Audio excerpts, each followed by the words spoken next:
Hi, kids. Welcome back to the Late Night Picture Show. Tonight, we have an Edwige Finish double feature. Did I say that right? Look. Charlie's mom bought me new gloves. I feel very festive.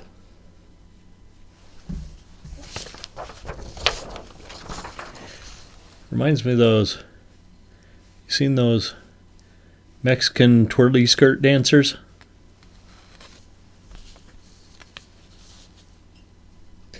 Charlie's mom is Cuban. It's not the same thing. Anyway.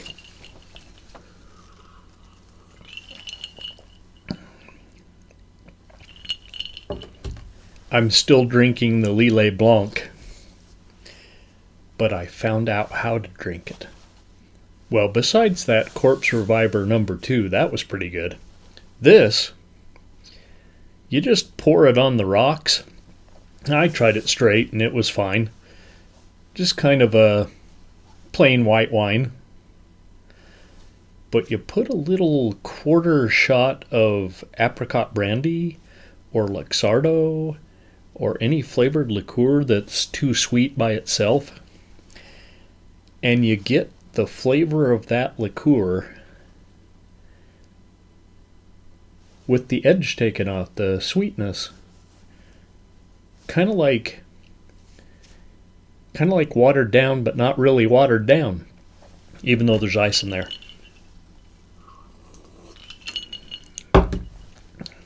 Fantastic. Apricot brandy this time. Maybe next episode we'll do cherry liqueur. Or maybe Benedictine. You'll have to tune in and see. This is... Yeah, I know that's Italian. The Strange Vice of Mrs. Wardh. Now, I don't know where this spelling came from. If you're going to give her an English name, just give her an English name. You don't have to stick an H on the end. Okay, what do we got here? George Hilton, Edwige Finish, Christina Arnoldi, Manuel Gil, Carlo, I can't read that, and Ivan Rasimov. I don't think he's Italian. Maybe.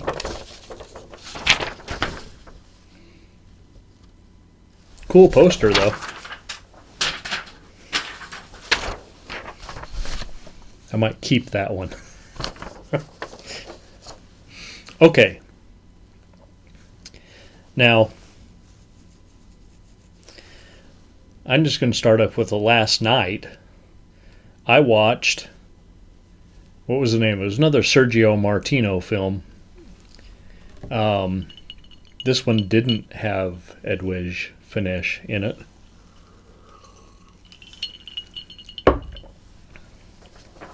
And I can't remember the name of it. Oh well. This guy. Oh, yes I do. The Red Queen kills 7 times? Something like that. Anyway, this guy George in this movie had the exact same apartment that Edwige Finish went in at the beginning of this movie. With the horizontally striped blue and green striped wallpaper with a brass around it, and his lampshade in the center had the same design as the walls. Who the hell does that? Anyway, 1970 Devon Cinematographica. Director Sergio Martino. I think we already established that, but Sergio Martino.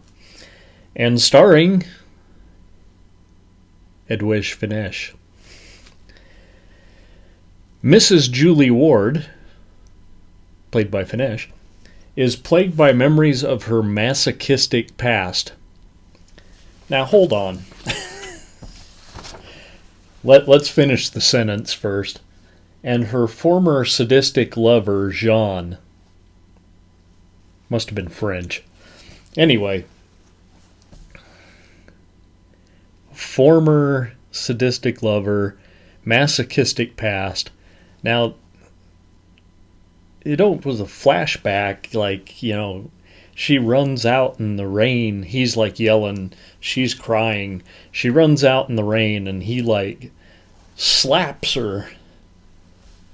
I don't think this was BDSM. I think this was an abusive relationship. And maybe she had Stockholm Syndrome. I don't know. I think she's part Italian. Anyway. She's not from Sweden.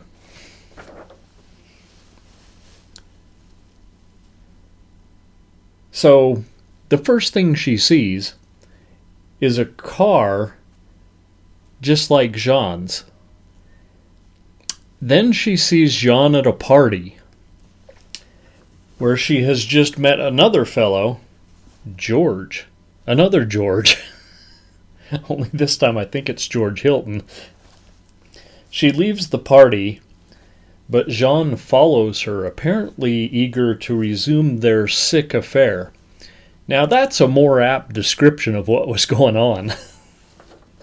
Fortunately for Julie, her husband Neil arrives and chases Jean off.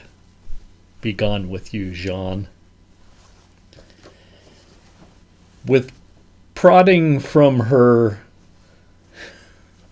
promiscuous blonde friend, Julie starts an affair with George. She's like, yeah, come on, you only live once. Go for it.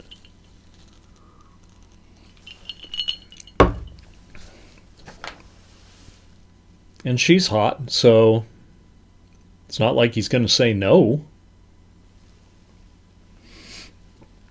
Well, all the while this is going on, and we've kind of established this in the beginning of the picture, there's a killer going around picking up hookers at first and slashing them with a razor.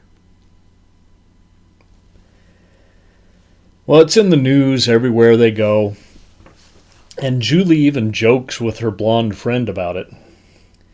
That is until her blonde friend becomes the next victim. Now, of course, Julie has to be the next victim so that we get some tension building here.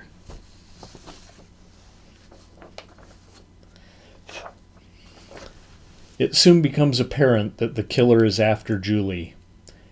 After she and Neil find Jean dead in his bath, she fears Neil cannot protect her, and she runs off with George.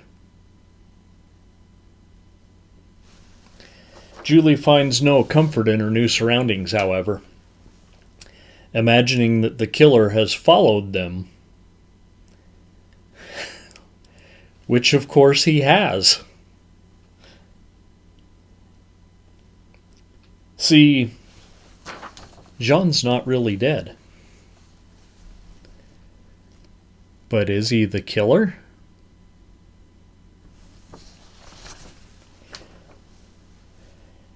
After a couple of twists, I was scratching my head wondering what the hell was going on. Yeah, I think every Sergio Martino movie I'm scratching my head wondering what the hell's going on.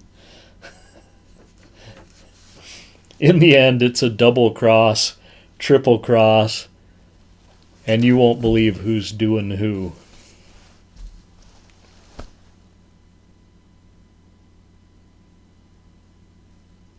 That's all I'm going to say.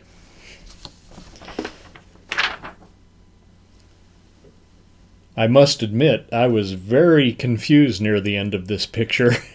And to be honest, I thought it was never going to end. But it did end.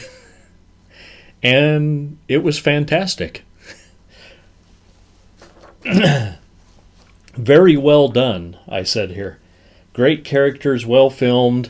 The editing could use a little work. It was a little bit choppy. I also liked that my DVD... Yeah, I own this one. My DVD lets you pick whether you want the dubbed version or whether you want the Italian version with subtitles, which, in a serious movie, is always better.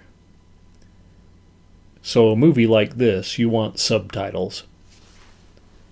Plus, I'm kind of half deaf, so it helps me. So,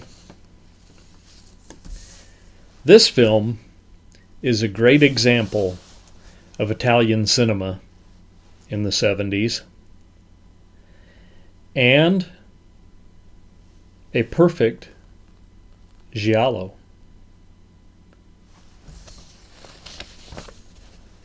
Whoops.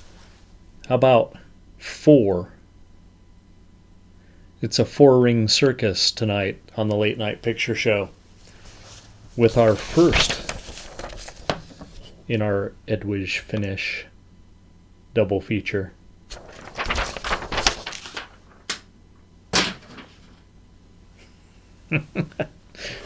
Nice.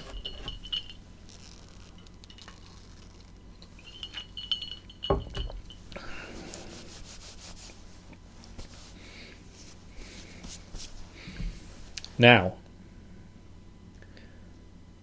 let's all go to the lobby, and I'm going to make one with Luxardo this time, because why not?